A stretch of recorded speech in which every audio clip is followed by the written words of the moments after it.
O pequeno templo estava lotado com parentes e amigos assistindo ao casamento de Fábio e Maria Clara. Após o líder religioso proferir de modo solene os votos nupciais, a noiva, com um sorriso emocionado, foi a primeira a responder: sim. Em seguida, o reverendo se dirigiu ao noivo. Fábio Santana de Souza, você aceita Maria Clara Travassos como sua legítima esposa, prometendo diante de Deus e das testemunhas aqui presentes ser fiel, amá-la e respeitá-la na alegria e na tristeza, na saúde e na doença, na riqueza e na pobreza, por todos os dias de suas vidas, até que a morte os separe? Os olhos de Fábio estavam úmidos, brilhantes, quando respondeu: sim. Agora, os noivos podem proferir os seus votos, falou a autoridade espiritual. Maria Clara, então, leu para Fábio belas palavras que expressavam sua felicidade por tê-lo conhecido, bem como demonstravam o seu amor e a sua expectativa de juntos viverem uma vida maravilhosa. Fábio, por sua vez, fitando a noiva, disse: minha bela e amada noiva, lembro muito bem de que foram o seu sorriso e o tom doce de sua voz que me atraíram a você. Porém, o que mais me causou admiração não foi sua beleza. Foi a nobreza de seu caráter, o seu senso de justiça, a sua bondade. Fiquei fascinado. A partir daí, amar você se tornou inevitável. Ao namorar e conviver com você, a cada dia, eu confirmava a gentileza de seus modos e a doçura de seu espírito. Maria Clara, preciso lhe dizer, mesmo que pareça óbvio a todos que a conhecem, o quanto você é generosa e verdadeira nas suas palavras e ações. Você me extasia. Não consigo imaginar maior privilégio e felicidade na vida do que passar todos os meus dias ao seu lado, desfrutando as belezas e delícias do seu amor. Quero viver com você e somente para você, descobrindo juntos os encantos da existência. O meu presente e o meu futuro dedico a você. Entrego a você meu coração, minha inteligência e meu corpo. Quero que seja a minha esposa amada. Por minha dignidade e honra, prometo cuidar de você e da família que Deus nos der. Sim, prometo-lhe todo o meu amor, toda a minha fidelidade. Nessa altura dos acontecimentos, é conveniente voltarmos no tempo cerca de 1 ano para examinarmos mais a fundo o começo da história desse simpático casal. Fábio e Clara eram professores concursados da rede pública estadual da cidade do Rio de Janeiro. Os dois se conheceram na escola estadual para a qual foram designados a trabalhar. Na ocasião, tinham pouco mais de 20 anos de idade. Ambos eram recém-formados, cheios de sonhos e ideais. No primeiro dia de aula, na sala dos professores, Fábio viu uma jovem bem elegante com um lindo sorriso e, de imediato, apreciou seu jeito de se expressar. Não perdeu tempo, aproximou-se dela e iniciou uma conversa. Olá, eu sou Fábio, professor de biologia. E você, como se chama? Clara sorriu e gentilmente respondeu: prazer, professor Fábio. Eu sou Clara, professora de química. E assim nasceu uma amizade que se transformou em namoro. Em pouco tempo, os dois apaixonados já estavam casados. No início da vida de casados, tudo ao redor parecia lhes sorrir. No segundo ano de matrimônio, chegou um novo membro para a família, o filho Felipe. O casal irradiava alegria e realização. Vale ressaltar que ambos não auferiam ótimos salários que pudessem lhes proporcionar o patamar de vida que almejavam. Por isso, viviam de forma modesta, porém muito feliz. Num dado momento, o pai de Clara adoeceu e veio a falecer. Ao notar o sofrimento e solidão da mãe, e sendo ela filha única, resolveu, com a concordância do marido, trazer Dona Fátima para morar com eles. Com isso, as despesas aumentaram, pois tiveram que mudar para uma casa com mais cômodos. A renda familiar cobria as despesas da família. Entretanto, aqueles projetos que os dois tinham planejado, como todo ano conhecer uma cidade ou um país, ficaram guardados na gaveta dos desejos. Certo dia, Fábio convidou Clara para um café no shopping, pois tinham um assunto especial para conversar. Ele relatou à esposa que há algum tempo estivera refletindo e analisando a vida que viviam como família. Quanto à parte da convivência, estava muito satisfeito. Todavia, quanto à situação financeira, se sentia muito frustrado. Por isso, havia elaborado um plano para mudar esse estado de coisas. Porém, para o plano ser posto em ação, seria essencial a concordância da esposa, já que a participação dela era fundamental para o êxito do projeto. O marido contou que desde criança sonhava em se tornar um grande médico. Como não conseguiu pontuação para medicina, cursou biologia. Agora, sentia que deveria lutar pelos seus sonhos e oferecer uma condição melhor para sua família. Fábio explicou que o curso de medicina demandava uma dedicação integral aos estudos, pois as aulas normalmente ocupavam os turnos da manhã e tarde, havendo inclusive algumas atividades à noite. Para se tornar um candidato a médico, teria que sair do emprego, ao passo que Clara deveria dobrar a sua carga de trabalho, passando a trabalhar nos 2 turnos. Meu amor, sei que estou pedindo um sacrifício a você, que pareço estar pensando apenas em mim, mas asseguro que não é esse o caso. Estou pensando principalmente em nós, em nossa família. Tudo que eu conquistar será nosso, pertencerá a todos nós. Amo você, amo minha família. Se você não concordar, vou entender, mas se decidir me apoiar, prometo que me dedicarei completamente. Vou honrar o seu sacrifício, valorizar o seu gesto de amor. Vou lutar por nós e só descansar no dia em que finalmente me tornar um médico. Reconheço que enfrentaremos tempos difíceis, teremos de ser disciplinados e pacientes, porém juntos vamos superar as dificuldades. Confie em mim, amor. Estou certo de que o sacrifício e esforço se transformarão em prosperidade e conforto para nossa família. Maria Clara, que tanto amava o marido, disse que o apoiaria totalmente. Após o acordo, Fábio se empenhou tanto que logo ingressou na faculdade pública. Estudava com muita dedicação para tirar boas notas e se formar o mais rápido possível.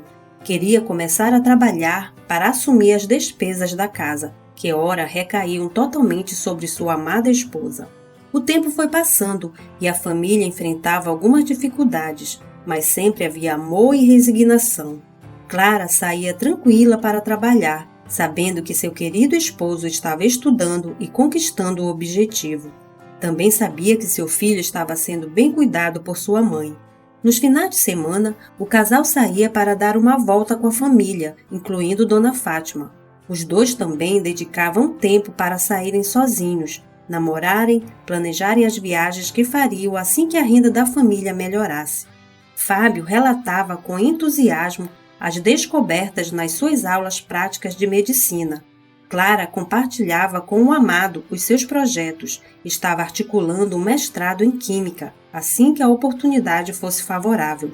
Tudo ia decorrendo bem, até que nos 2 últimos anos para a formatura de Fábio, Clara percebeu nítidas mudanças no modo de ser e de agir do esposo.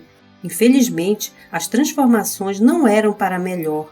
Inicialmente, Clara observou mudanças na forma de tratamento. Fábio foi deixando de ser comunicativo, gentil e apegado à família. Passava mais tempo com seus novos amigos acadêmicos. Não dava atenção ao filho e nem à esposa. Dirigia-se a Clara com palavras irônicas e grosseiras. Cada vez mais sentia-se superior à esposa, passando inclusive a humilhá-la. Aquele Fábio, risonho, amoroso e idealista, havia desaparecido. Surgiu agora um Fábio rude, calculista, ambicioso, capaz de pisar em qualquer um para atingir seus objetivos. Já era comum chegar em casa de madrugada alcoolizado e com marca de batom na camisa. Por razões óbvias, Clara desaprovava as novas amizades de Fábio. Como ele não aceitava ser alertado pela esposa, reagia com ignorância. Os desentendimentos passaram a ser constantes. O relacionamento estava deveras desgastado. Apesar de Fábio demonstrar enorme descaso com a vida familiar, nos estudos era aplicado e consistente. Por isso, formou-se no tempo certo. Isso evidenciou que competência intelectual não é sinônimo de inteligência emocional. Graças aos contatos com alguns conhecidos da faculdade, ele passou a trabalhar para um grande grupo empresarial de medicina. Com seu empenho, inteligência e habilidade, Fábio cresceu na organização, chegando a ocupar um ótimo cargo na diretoria da empresa. A despeito da ascensão profissional e financeira, Fábio não investiu na melhoria da situação de sua família. De fato, ele contribuía pouco para as despesas, mentia descaradamente para a esposa sobre o quanto ganhava. Dizia que precisava investir no marketing pessoal. Fábio gastava assintosamente em roupas e perfumes de grife. Frequentava restaurantes de luxo, segundo ele, para encontros de negócios. Adquiria um automóvel caríssimo. Quase todos os dias chegava tarde em casa, alegando constantes reuniões com amigos, que considerava importantes para a carreira profissional. Praticamente se tornou um estranho no próprio lar, tratando com frieza a esposa, o filho e a sogra. Diante da omissão do marido, Clara teve de prosseguir trabalhando em 2 turnos. A essa altura, Fábio não tinha escrúpulos em sair com outras mulheres, até que se envolveu com uma pessoa da empresa na qual trabalhava e decidiu abandonar de vez sua família. Ao comunicar sua decisão a Clara, Fábio foi seco, quase ríspido, não se importando ao menos em usar eufemismos. Falou que há tempo não sentia nada mais pela esposa, que viver com ela não tinha nenhum sentido, era tedioso. Afirmou que iria seguir em frente e ser feliz com a nova pessoa pela qual estava apaixonado. Disse que Clara poderia fazer da própria vida o que quisesse. Prometeu que mais tarde trataria do divórcio e veria um meio de ajudar no sustento do filho. Clara já antevia que esse dia chegaria. Mesmo assim, ficou em choque ao ouvi-lo falar palavras tão frias. Não quis argumentar, apenas comentou: "O que aconteceu com as 2 grandes promessas que você fez a mim?" "Que promessas? Do que você está falando?" "Estou falando dos votos de casamento e da promessa de que tudo que conquistasse como médico seria para sua família", disse Clara. "Não venha com melodramas. Eu mudei, as coisas mudaram. O passado não importa mais. Estou indo embora. Adeus." A separação feriu profundamente o coração e a autoestima de Clara. Os momentos eram sofridos, dramáticos. Durante o dia, por precisar trabalhar, tinha de engolir em seco, sufocar a dor, fazer da fraqueza a força. Todavia, de noite, chorava em silêncio, ao pensar nos sonhos e expectativas planejadas a 2, que chegaram nesse triste fim. Não bastasse o sofrimento emocional, havia as responsabilidades financeiras, os compromissos a honrar. Como Fábio se foi, ela teria que assumir sozinha todas as despesas. Clara não ficou muito tempo ruminando os infortúnios e agiu, reorganizou sua vida, decidiu arranjar um emprego que a remunerasse melhor, ao mesmo tempo em que se mudou para uma casa mais simples, a fim de reduzir gastos. Ergueu a cabeça e saiu à luta, por si mesma, por seu filho, por sua mãe. Ela entendeu que seu destino e felicidade não estavam nas mãos de ninguém, exceto dela. O tempo passou e um temporal terrível aconteceu na vida de Fábio. Ele foi flagrado no esquema fraudulento por reutilização ilegal de equipamentos e produtos médicos. O negócio ilícito movimentava milhões de reais. Foi preso e demitido da empresa. Desesperado, contratou advogados renomados para defendê-lo no processo.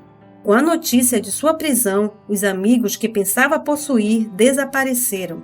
Sua amante evaporou-se. Por ter de arcar com muitas despesas, foi obrigado a gastar praticamente tudo o que possuía. Sua reputação foi à lona, chegou às portas da miséria. Por sua vez, Clara revelou-se uma mulher resiliente e proativa. Ela conseguiu um novo emprego numa renomada escola particular que fazia parte de um grupo multinacional. Após alguns meses de trabalho, a direção percebeu em Clara uma profissional competente, carismática, muito versátil e lhe ofereceu um cargo de coordenação. O desempenho de Clara no novo cargo se mostrou disruptivo, brilhante. Então, num belo dia, ela é surpreendida por um convite irrecusável para trabalhar na Holanda durante 2 anos em uma das escolas do grupo. O diretor-geral da empresa no Brasil, após obter informações sobre a eficiente gestão da coordenadora Maria Clara, tem a convicção de que ela é a profissional ideal para implementar diretrizes inovadoras numa de suas mais importantes escolas do exterior. Na véspera da viagem, o ex-marido vem à sua casa para se despedir do filho. Felipe já é um pré-adolescente. Clara abre a porta de sua casa e o recebe com educação. Observa em sua frente um homem decaído, com ar de derrotado, um espectro de homem. Entretanto, ela não aproveita para tripudiar. Ao contrário, oferece um copo de suco e lhe diz que deseja que consiga se reerguer. Após ele sair, lhe vem à mente a lembrança de que decorreram 13 anos desde que conheceu Fábio até o presente. Nesse período, a vida lhe proporcionou experiências muito fortes, inesperadas, dolorosas e desafiadoras. Mas, felizmente, o momento agora é de serenidade e completude. Decidiu cortar os devaneios e pensar em coisas mais agradáveis, por exemplo, cuidar dos últimos preparativos para a viagem. No avião, Clara, Felipe e Dona Fátima tiram uma selfie, felizes com o novo ciclo de vida que está iniciando. Muito obrigado por assistir este vídeo. Venha fazer parte de nossa família. Inscreva-se em nosso canal. Marque o gostei. Compartilhe este vídeo com amigos e parentes. Um abraço. Fique bem.